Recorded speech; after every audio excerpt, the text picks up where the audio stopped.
आज के इस जोगिंद्रनगर विधानसभा क्षेत्र के इस कार्यक्रम में जो हिमाचल प्रदेश की इस यात्रा के 75 वर्ष पूर्ण होने के पश्चात हम एक समारोह के रूप में यहाँ पर आयोजित कर रहे हैं। हमारे बीच में हिमाचल प्रदेश सरकार में पूर्व में विधानसभा के अध्यक्ष रहे, मंत्री रहे आदरणीय श्री गुलाब सिंह ठाकुर जी,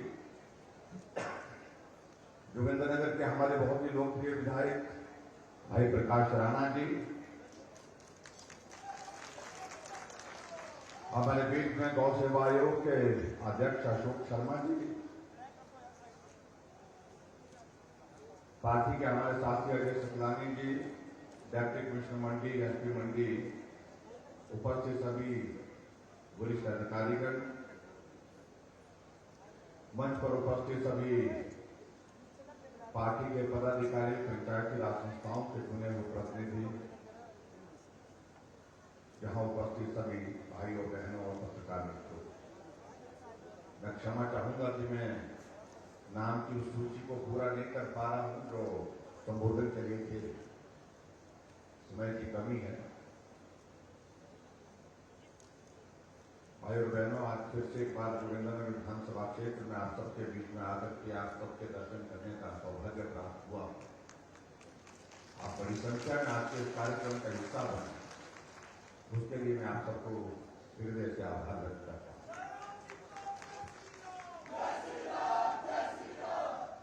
वक्त बहुत तेजी से गुजर जाता है, किसी का इंतजार नहीं करता है। हिमाचल में आप सबके आशीर्वाद से हमारी सरकार को 5 वर्ष होने जा रहे हैं और 5 वर्ष का कार्यकाल पूरा होने के बाद एक परीक्षा की प्रक्रिया में से हम सबको गुजरना है। उस सिलसिले में भी हम आप बात करेंगे, लेकिन आज का ये कार्यक्रम विशेष तौर से हमने अलग तरह का कार्यक्रम तय किया है। कार्यक्रम इस तरह का अलग है कि हिमाचल प्रदेश की यात्रा के 75 वर्ष पूर्ण हुए, यानी कि हिमाचल प्रदेश के गठन। अगर मैं इस पूरे पंडाल में देखूं,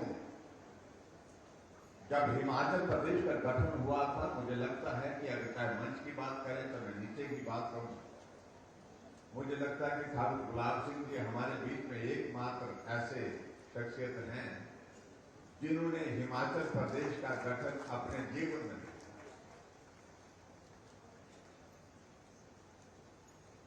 क्योंकि बाकी हम सब लोग, आप सब लोग जो है इस दुनिया में उस वक्त नहीं, लेकिन इतना जरूर मैं कहना चाह रहा हूं कि जब हिमाचल प्रदेश, जिस हिमाचल प्रदेश में हम और आप सब लोग आज रहते हैं, आनंद की जिंदगी जी रहे हैं,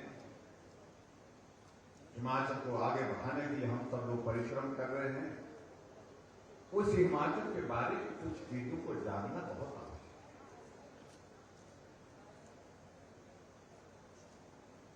आदरणीय प्रधानमंत्री जी ने पूरे देश की आजादी के 75 वर्ष बीतने पर अमृत महोत्सव के अनेक कार्यक्रम आयोजित किए।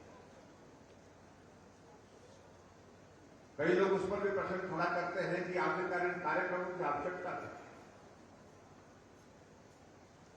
आवश्यकता भाई और बहनों ऐसी है, याददाश्त की एक सीमा होती है। भारत को आजाद करने के लिए जिन लोगों का बहुत बड़ा योगदान रहा, जिन्होंने अपने जीवन की कुर्बानी की, और भारत की आजादी के बाद जो भारत हमको मिला था, उस भारत में किस प्रकार से संघर्ष के साथ हम आगे बढ़े और 75 वर्षों की यात्रा को पूरा किया, ये अपने आप में एक बहुत बड़ा शोध का विषय है। एक अपने आप में एक जो है बहुत बड़ा अध्ययन का विषय है। इसलिए हमारा ये दायित्व बनता, जिम्मेवारी बनती है कि जो नई जनरेशन, नई पीढ़ी कम से कम उन हालातों को, उन परिस्थितियों को तो समझे जब भारत स्वतंत्र हुआ। इसलिए आदरणीय प्रधानमंत्री जी ने पूरे देश के सामने अनेकों कार्यक्रम, अभी हाल ही में कार्यक्रम आपके बीच में किया, और उस कार्यक्रम के अंतर्गत 15 अगस्त कि दिन तय किया कि क्या यह संभव है कि हर देश का नागरिक अपने घर में तिरंगा झंडा फहराए। प्रधानमंत्री नरेंद्र मोदी जी का आह्वान हुआ कि मैं चाहता हूं कि हर घर में तिरंगा लगे, और इसलिए उन्होंने नारा दिया, हर घर तिरंगा, घर घर तिरंगा, और पूरा देश उस आह्वान के साथ चल पड़ा। हमने देखा गरीब से गरीब आदमी भी जाकर के तिरंगा झंडा ढूंढ रहा था कि मुझे भी चाहिए, मुझे भी अपने घर में तिरंगा झंडा चाहिए। आज हम हिमाचल प्रदेश में हम निकलते हैं, सड़कों पर निकलते हैं, गाड़ियों से जब सफर करते हैं तो हम देखते हैं कि एक चाय वाले की छोटी सी चाय की दुकान है, लेकिन तिरंगा झंडा उसमें भी लगा हुआ है। एक ढाबे वाले का ढाबा है, लेकिन उसमें भी तिरंगा झंडा लगा है। देश के प्रति एक समर्पण का भाव खड़ा करना, देश के प्रति जज्बा पैदा करना, ये देश की आवश्यकता नहीं, ये आज हम सब की आवश्यकता है। इसलिए भाई और बहनों, इस तरह से कार्यक्रम का आयोजन करके आदरणीय प्रधानमंत्री जी ने पूरे देश के सामने एक उदाहरण दिया। जैसा कि मेरे साथी कह रहे हैं कि हम चुनाव के बहुत करीब हैं, इसलिए हिमाचल प्रदेश में भी हम बहुत सारे आयोजन करने का सोच रहे हैं, लेकिन वो संभव नहीं है। इसलिए संभव नहीं है क्योंकि चुनाव नजदीक है। तो हमने सोचा कि क्या कार्यक्रम किया जा सकता है, तो हमने एक कार्यक्रम पूरे हिमाचल के लिए तय किया। वो कार्यक्रम ये तय किया कि हिमाचल प्रदेश की इस यात्रा के लिए जो हिमाचल के सभी भाई बहनों ने जो योगदान दिया है, उसका अभिनंदन होना चाहिए, उसका स्वागत होना चाहिए, उसके लिए उनके बीच में जाकर के आभार व्यक्त करना चाहिए, और आने वाले समय में हिमाचल को और मजबूती के साथ आगे बढ़ने और बढ़ाने के लिए हम सबको काम करना है, उसके लिए निवेदन करना चाहिए। और आज मुझे इस बात की प्रसन्नता है कि मैं जोगिंद्रनगर विधानसभा क्षेत्र में आज के इस कार्यक्रम में इसी काम की। आपने डॉक्यूमेंट्री देखी होगी हमसे पहले, जिस डॉक्यूमेंट्री में आपने देखा होगा कि हिमाचल प्रदेश के गठन के बाद जो नेतृत्व हिमाचल प्रदेश में रहा, चाहे वो डॉक्टर YS परमार रहे, चाहे ठाकुर रामलाल जी रहे, चाहे फिर शांता कुमार जी रहे, चाहे वीरभद्र सिंह जी रहे, चाहे प्रेम कुमार धूमल जी, हमने सबका जिक्र किया क्योंकि उनका भी योगदान रहा है हिमाचल प्रदेश को आगे बढ़ाने में। लेकिन हमने जो कार्यक्रम, वो कार्यक्रम हमने ये तय किया कि हम सार्वजनिक मंच से हिमाचल की जनता का पूरे प्रदेश में जाकर के उनका धन्यवाद करेंगे, क्योंकि उनका सबसे बड़ा योगदान रहा है हिमाचल प्रदेश को आज जहां पहुंचे हैं, जहां पहुंचा है। इसलिए आप सबका भाई और बहनों बहुत बहुत आभार। एक मजदूर ने मजदूरी करके अपना योगदान दिया, एक कर्मचारी ने नौकरी करते हुए अपना योगदान प्रदेश को आगे बढ़ाने के लिए किया, एक डॉक्टर ने अपनी भूमिका निभाते हुए, इंजीनियर ने अपनी भूमिका निभाते हुए प्रदेश को आगे बढ़ाने का योगदान दिया, एक किसान, एक बागवान ने अपनी तरह से उसमें अपनी सहभागिता दी, और इसलिए हिमाचल आगे बढ़ा। और जब हिमाचल बना था 288 किलोमीटर सड़क थी, याद 39,500 किलोमीटर सड़क हिमाचल प्रदेश में है। आप कल्पना कर सकते हम कहां थे और कहां पहुंचे। और मैं आज के इस कार्यक्रम में आप सबसे इस बात के लिए निवेदन करना चाहूंगा, सामने जो हमारी ये प्रदर्शनी लगी है, आप जाकर के जरूर देखें। हिमाचल तब और हिमाचल अब। उस वक्त हिमाचल कैसा था और आज हिमाचल कैसा है, इसको देखने की आवश्यकता है। और सिर्फ देखने की आवश्यकता नहीं, इसको समझने की भी आवश्यकता है। आप देखेंगे अगर PW डिपार्टमेंट भी अगर इसमें जाएंगे, प्रदर्शनी में चंबा में पानी घाटी की नदी के ऊपर घास का बना हुआ पुल, घास की रस्सी से बना करके पुल को लोग जोड़ करके रखे हुए हैं और उसके ऊपर से लोग जाते थे। नदी को पार करने के लिए पुल नहीं हुआ करते थे, पुल के बजाय उस वक्त क्या होता था, भैंस की खाल में हवा भर के उसको फुला दिया जाता था और उसका सहारा ले करके उसके साथ नदी को तैर करके पार करते थे। ये दौर था वो। जब हिमाचल बना उस वक्त हिमाचल प्रदेश में हमारी साक्षरता 4.8 थी और महिलाएं तो 2% पर थी, यानी कि 100 में से 2 महिलाएं पढ़ी होती थी।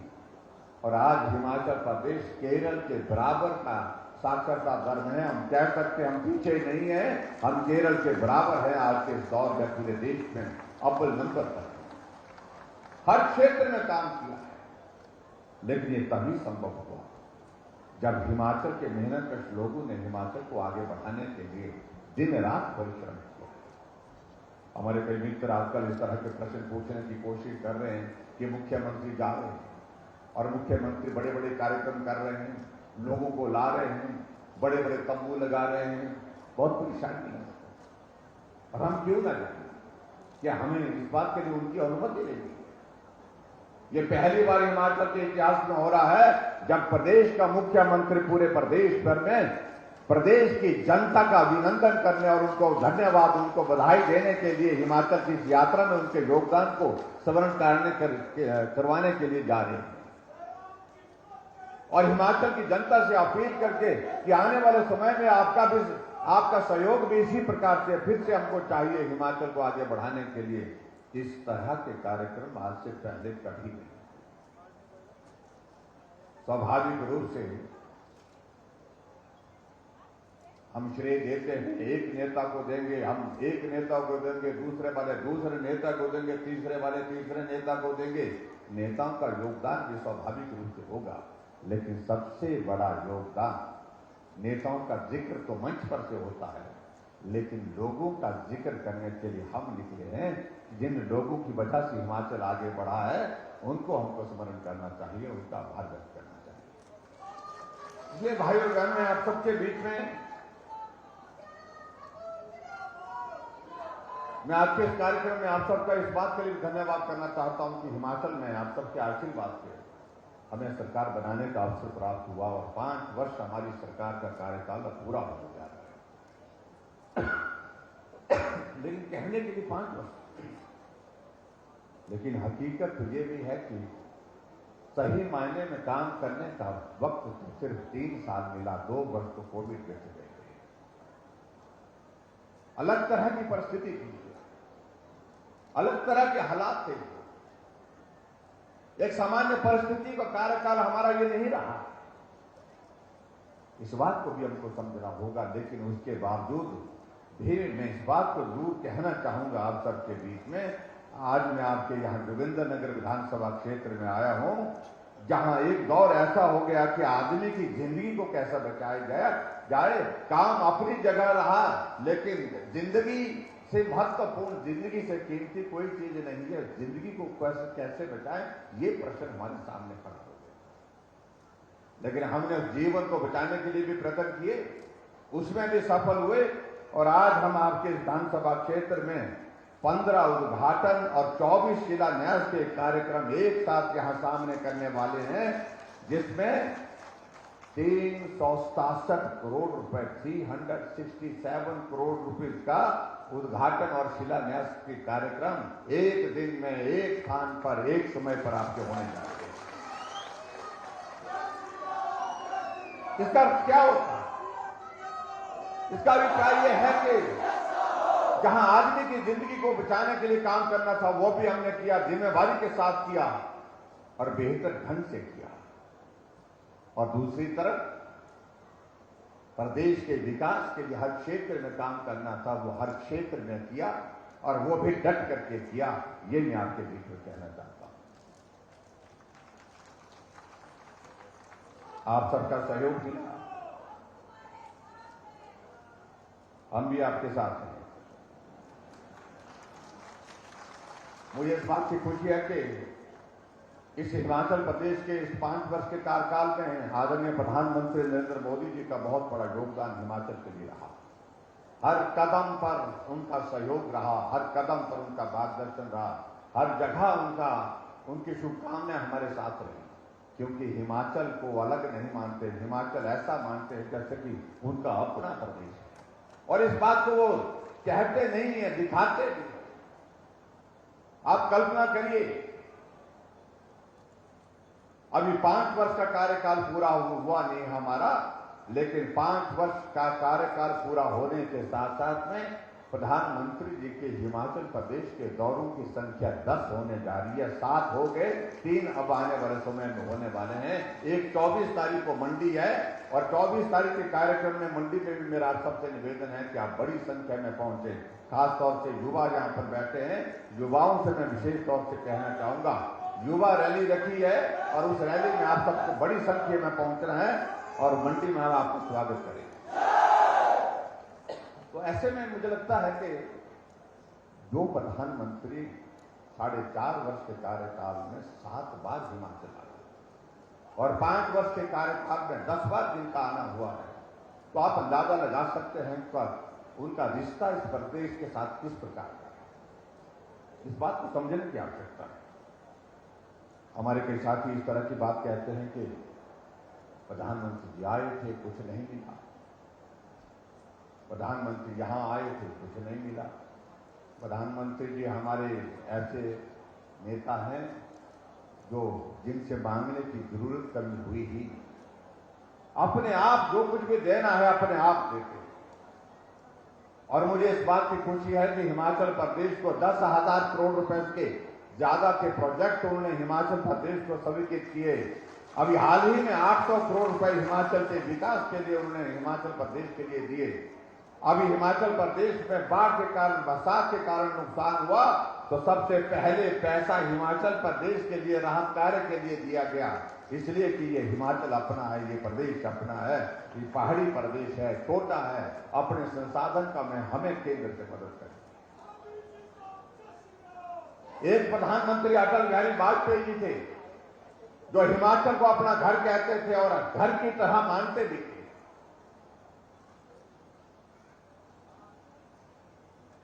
जब भी इनको अवसर मिलता था हिमाचल आते थे, मनाली में रुकते थे, हफ्ता 10 दिन रुकते थे। और दूसरे प्रधानमंत्री जो हिमाचल को अपना घर कहते हैं, घर मानते हैं, वो नरेंद्र भाई मोदी जी हैं। 8 साल का पूरे देश का कार्यकाल केंद्र सरकार का पूरा होने पर भी जश्न कहां मनाया गया? शिमला के रिज के मैदान पर, और पूरे देश ने, पूरी दुनिया ने उस कार्यक्रम को वहां देखा। और इन पे जाने से पहले जब माल रोड पहुंचे तो माल रोड पर गाड़ी छोड़ करके निकल पड़े, ये हिमाचल मेरा अपना हिमाचल। ये माल रोड में वर्षों तक घूमते थे, साथियों को मिलते थे, पुरानी यादों को ताजा किया। धर्मशाला आए, 2 दिन रुके, हमारे कांग्रेस के मित्र बहुत परेशान हुए। फिर अंत में एक ही बात मुझे कहने की कि मोदी जी आए थे लेकिन दिया कुछ नहीं। उन्हें मालूम होना चाहिए, अभी प्रधानमंत्री जी ने हाल ही 1 हफ्ता पहले bulk drug pharma park Himachal Pradesh को दिया, जो ऊना जिला में लगेगा, जिसमें 20,000 लोगों को रोजगार मिलेगा। 50,000 करोड़ रुपए का पूरा इन्वेस्टमेंट जब पूरा हो जाएगा, 50,000 करोड़ रुपए का जो है इन्वेस्टमेंट उसमें होगा, और 10,000 से ज्यादा लोगों को इनडायरेक्ट रोजगार प्राप्त। आप कल्पना करिए, इतना बड़ा प्रोजेक्ट हिमाचल जैसे छोटे प्रदेश के लिए। पूरे देश भर में 3 प्रोजेक्ट बनने थे, वो 3 बल्क ड्रग फार्मा पार्क बनने थे, और एक हिमाचल के हिस्से में आना ये छोटा विषय नहीं भाई और बहनों, ये बहुत बड़ा विषय है। इसलिए बहुत सारी बातों का जिक्र कर सकते हैं, मैं उन सारी बातों में ज्यादा नहीं जा रहा। यहां भाई प्रकाश राणा जी कुछ बातों का जिक्र कर रहे थे कि कुछ लोग आए थे और यहां पर कुछ कहे गए कि हमें ही कहा कि हेलीकॉप्टर में कहा ले गए मुझे, दुबई। हाँ, उन्हें मालूम है कि उनको मालूम होना चाहिए, बात ठीक ही कही उन्होंने कि हेलीकॉप्टर कितनी देर तक की यात्रा कर सकता है। कुछ बातें कहो जो लोगों को हजम हो सके कम से कम, और ऐसा ज्ञान बांटते हैं कुछ लोग, ऐसा ज्ञान बांटते हैं कि सारी पूरी खानदान का ज्ञान जो है वो उन्होंने ही ग्रहण कर लिया। मैं उनके बारे में व्यक्तिगत रूप से किसी के बारे में बोलने का आदी नहीं। अभी कुछ दिन पहले मैंने एक कार्यक्रम में कहा कि भाई पूरे देश भर में रिवाज बदल रहा है, हमें भी रिवाज बदलना चाहिए। इस बात से बहुत परेशानी होती है, हमारे रिवाज बोलने से उनके कलेजा फट जाता है, ऐसा लगता है कि ऐसे बहुत परेशान होते हैं। हमने कहा भाई परेशान क्यों होते, जब रिवाज बदल रहा है तो बदल रहा है।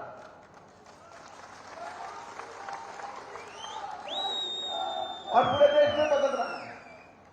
हमारे पड़ोस के राज्य उत्तराखंड में रिवाज था कि हर 5 वर्ष के बाद सरकार बदलती थी। अब की बार भाजपा की थी, फिर भाजपा की बन गई, रिवाज बदल गया। हमारा पड़ोस का राज्य हरियाणा, वहां सरकार बनती ही नहीं थी हमारी, और वहां पर सरकार 2014 में बड़ी, 2019 में 5 साल के बाद फिर चुनाव हुआ, फिर भाजपा की सरकार बनी, रिवाज बदला नहीं। उत्तर प्रदेश में 37 वर्षों से उत्तर प्रदेश में सरकारें बदलती, हर 5 वर्ष के बाद सरकार बदल जाती थी। अब की बार योगी जी थे, योगी जी फिर आ गए ना, तो क्या हुआ, रिवाज बदला ना। गोवा में, मणिपुर में फिर भाजपा की सरकारें बनी। जब पूरे देश भर में रिवाज बदल गया तो हम हिमाचल के लोग क्यों छोड़ेंगे भाई, हम भी बदलेंगे और पूरी तरह से बदलेंगे और बुरी तरह से बदलेंगे। कहा कि बड़े बड़े लोग नहीं कर पाए,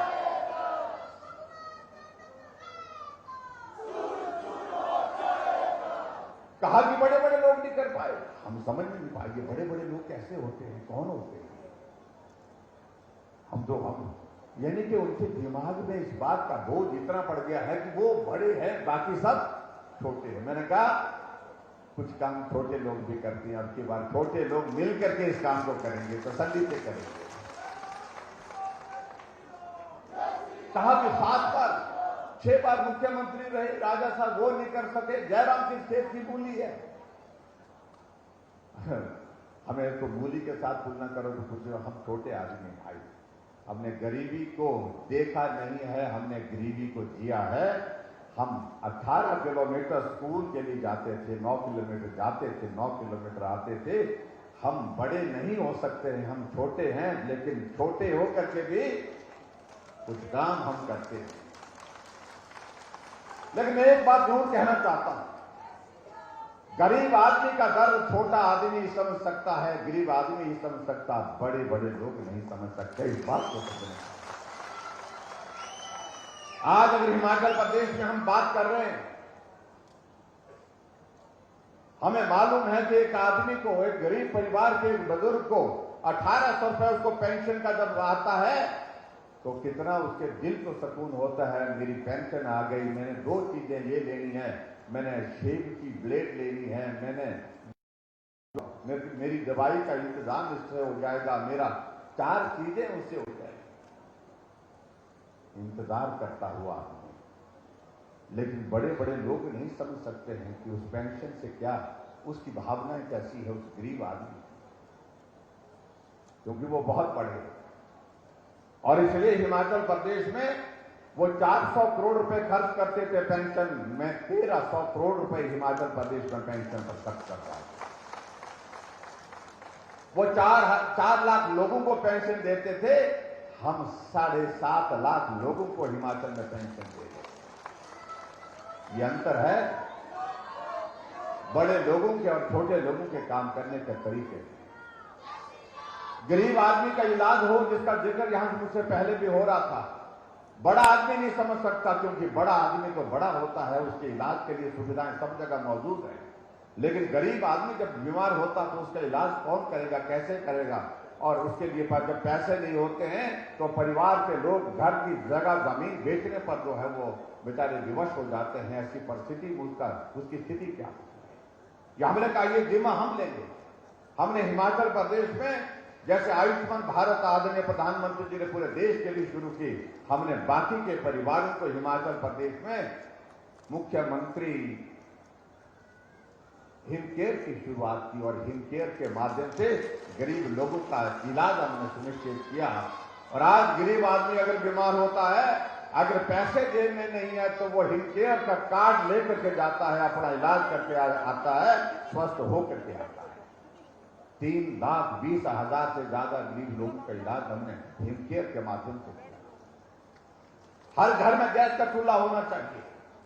ये गरीब लोगों का भावनात्मक इश्यू हो सकता है उनके दिमाग में, क्योंकि वो सोचते थे कि हमारे घर में तो होगा नहीं, और बड़े लोगों का सोचने का ये विषय नहीं बन पाया। और हमने ये तय किया कि कोई गरीब गैस के चूल्हे के बिना नहीं छूटना चाहिए, हर घर में गैस का चूल्हा होना चाहिए। उज्ज्वला योजना के अंतर्गत आदरणीय प्रधानमंत्री नरेंद्र मोदी जी ने पूरे देश भर के लिए गैस के चूल्हे देने की व्यवस्था की, गैस का कनेक्शन देने की व्यवस्था की, और हिमाचल प्रदेश में 3,35,000 गैस के चूल्हे हमने गृहिणी सुविधा योजना के अंतर्गत प्रदेश सरकार की ओर से दिए। एक भी घर नहीं छोड़ा जहां गैस का चूल्हा नहीं पहुंचाया। ये बड़े लोगों को सोचने का, जो लोग बार बार सत्ता में रहे, जो अपने आप को बड़े कहते हैं, बहुत बड़े मानते हैं, उनकी सोच का विषय नहीं बन पाया ये। लेकिन छोटे लोगों का सोच इसलिए बन पाया कि छोटे लोगों को आज काम करने का अवसर प्राप्त हुआ है।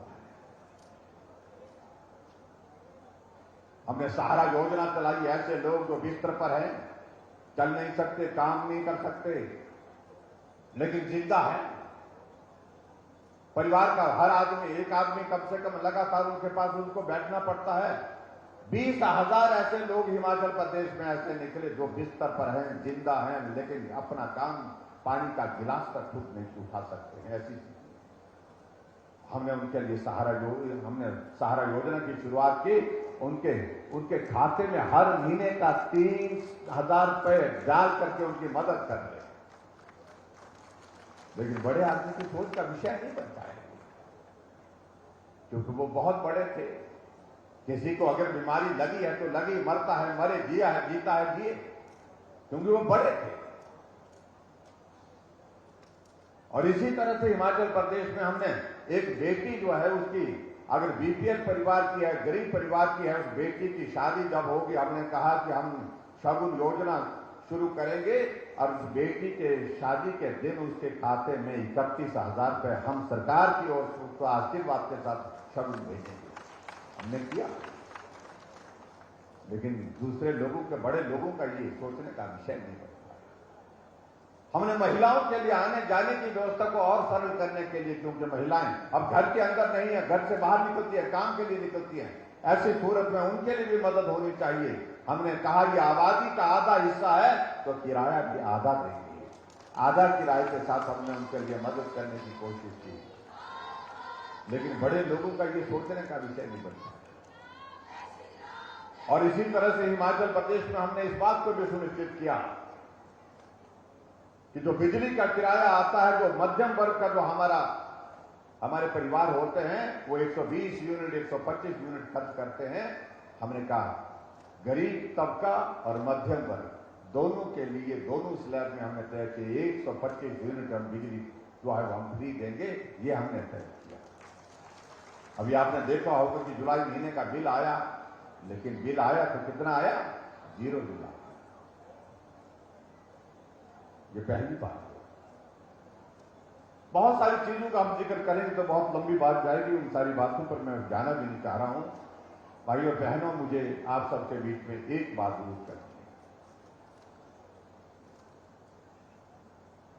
अगर सही मायने में आप हिमाचल की भावनाओं को मोदी जी के साथ जोड़ करके देखते हैं तो हमको उन भावनाओं का सम्मान भी करना चाहिए। अगर आप चाहते हैं कि देश में मोदी जी मजबूत हों, आगे बढ़े, 2024 में चुनाव होगा, उसमें फिर मोदी जी प्रधानमंत्री बने, और निश्चित रूप से बनेंगे, लेकिन हम छोटे जैसे हिमाचल प्रदेश का योगदान जिस प्रकार से पिछली बार भी रहा, उस वक्त हमने चारों की चारों सीटें हिमाचल प्रदेश से जीत करके दी थी, उस हालात को फिर से हम पैदा करेंगे। उसके लिए बहुत जरूरी है हिमाचल प्रदेश में फिर भाजपा की सरकार है, और भाजपा की सरकार आप सबके आशीर्वाद से बनेगी। मुझे पूरा भरोसा है जोगिंद्रनगर विधानसभा क्षेत्र का सहयोग हमको सरकार में पूरी तरह से रहा। आपके प्रतिनिधि के नाते प्रकाश राणा जी का भी, भले ही चुनाव में हमने इनका साथ नहीं दिया, ये खुली बात है, लेकिन उसके बावजूद इन्होंने जब जीत करके आगे तो उसके बाद उन्होंने हिमाचल प्रदेश में सरकार को सहयोग देने की बात कही। हमने स्वीकार की और सहयोग से हम आगे बढ़े और जोगिंद्रनगर के विकास के लिए जो मुझसे हो सकता था, जो किया जा सकता था, वो हमने करने की कोशिश की। मैं इस बात को नहीं कह रहा हूं कि हमने ज्यादा किया और ये दावा भी मैं करना चाहता हूं कि हमने बाकियों से ज्यादा किया, लेकिन मैं इतना भी कहना चाहता हूं बाकियों से कम भी नहीं किया हमने। ये पक्की बात है। हर क्षेत्र में जो चाहा, जो कर सकते थे वो हमने करने की कोशिश की, तभी जाकर के अब यहां आज 367 करोड़ रुपए के उद्घाटन और शिलान्यास की पट्टिकाएं वहां सामने इंतजार कर रही हैं, जो है पर्दा उठने का। तो उसके लिए मैं आप सबको बहुत बहुत बधाई देता हूं। लेकिन आने वाले समय में भी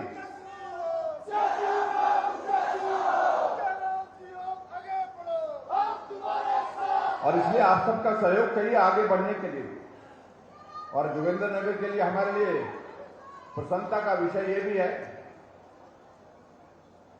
और प्रसन्नता का विषय हमारे लिए ये भी है हिमाचल प्रदेश में जो हमारा ये जो प्रोजेक्ट है आपका बिजली का प्रोजेक्ट, जो भारत में one of the oldest project है, ये बहुत पुराना प्रोजेक्ट है हमारा, क्या बोलते हैं, सानन प्रोजेक्ट। और इस सानन प्रोजेक्ट की अब जो इसकी लीज की जो अवधि है वो भी समाप्त होने जा रही है। कल में अगले साल होने जा रही है, समाप्त होने जा रही है। और ये प्रोजेक्ट हमारा होगा, हिमाचल का होगा, इसको हम हिमाचल में लाएंगे और निश्चित रूप से उसके लिए जो कानूनी लड़ाई जो भी हमको लड़नी होगी उसको लड़ेंगे और निश्चित रूप से उसको पूरा करेंगे। ये मैं आपके बीच में कहना चाहता हूं।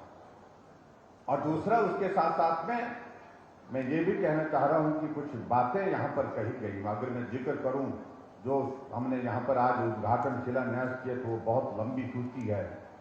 और जिसमें एक पुल में देख रहा था संधा में व्यास नदी पर बने आर्क ब्रिज का जो है उद्घाटन हुआ, 25 करोड़ की लागत से बनकर के ये तैयार हुई ये पुल।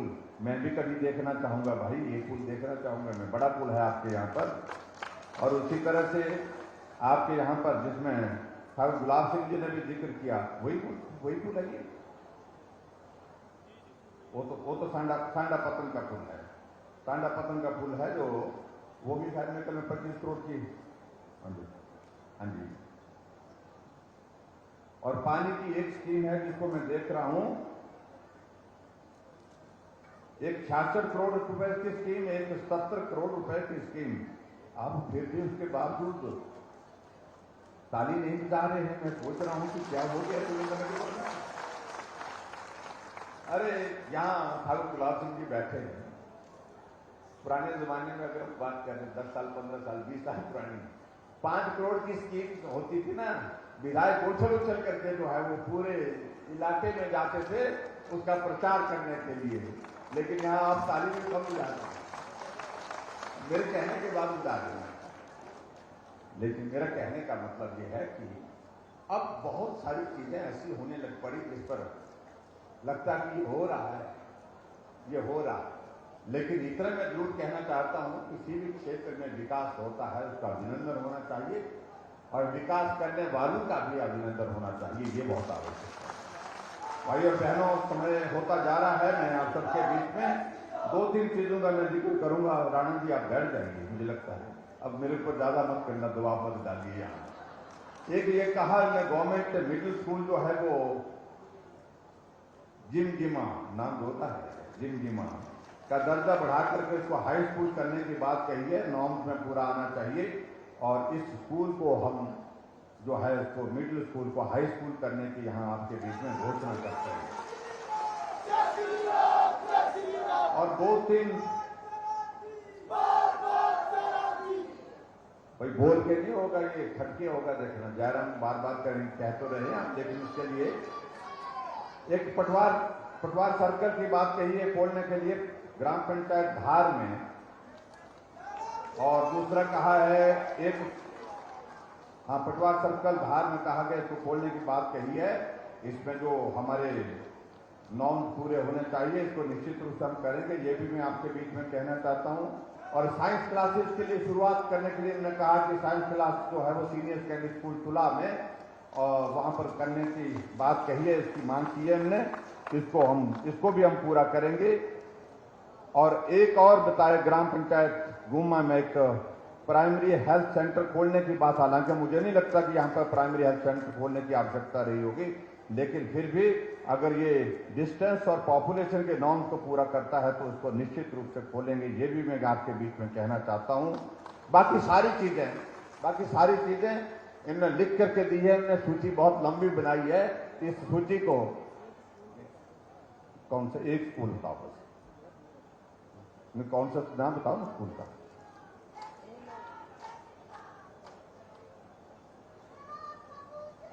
तो मैं आप सबसे यही कहना चाह रहा हूं। बाकी जो इनने सूची दी है उसमें से, हाँ जी, कौन सा एक स्कूल का बताया कि पपलोटू स्कूल है, ये हाई स्कूल है वर्तमान में, जिसको सीनियर सेकेंडरी स्कूल बनाने की जो बात कही है तो इसको भी करेंगे। बस इसकी पूरी डिटेल्स हमारे पास आनी चाहिए, पूरा इसके नॉर्म्स के मुताबिक सारी चीजें ठीक होनी चाहिए। बाकी जो कागज दिए हैं हम बैठ करके चर्चा कर लेंगे, उसके बाद फिर हम जो भी करना होगा उस पर करेंगे। लेकिन मैं ये जरूर कहना चाह रहा हूं, आप सबसे इतना निवेदन मैं करना चाहता हूं कि आओ एक बार फिर से एक नया दौर शुरू करें, जब हम सब फिर साथ हों। हमारी सरकार यहां भी हो, दिल्ली में तो है ही है, हिमाचल में फिर से भाजपा की सरकार बने, उसके लिए आप सबका आशीर्वाद, आप सबका सहयोग चाहिए। और मुझे पूरा भरोसा है जोगिंद्रनगर जिस प्रकार से हमेशा हमारा साथ देता रहा, सहयोग देता रहा, आप उसी तरह से हमको साथ सहयोग देंगे, ऐसा मुझे पूरा भरोसा है। इतनी बात कहते हुए आप सबका बहुत बहुत धन्यवाद। आज के इस कार्यक्रम में बड़ी संख्या में पहुंचे और मैं आप सबके लिए यही कहूंगा कि रिवाज बदलने की उस दौर में आप भी अपने आप को शामिल करिए और हिमाचल प्रदेश में भारतीय जनता पार्टी की सरकार बनेगी, निश्चित रूप से बनेगी। और उस काम को पूरा करने के लिए आज से हम संकल्प लें। इतना निवेदन करते हुए मैं अपनी बात को यहीं समाप्त करता हूं। आप सबका बहुत बहुत धन्यवाद। एक खेल मैदान के लिए कहा, खेल मैदान की आई है बात, यही इसी ग्राउंड को और इस ग्राउंड के खेल के मैदान को कहा कि इसको ठीक करने की बात कही गई है और इसका एस्टिमेशन बताया गया है। इसके लिए 15 लाख रुपए देने की मैं घोषणा करता हूं। बाकी सारी चीजें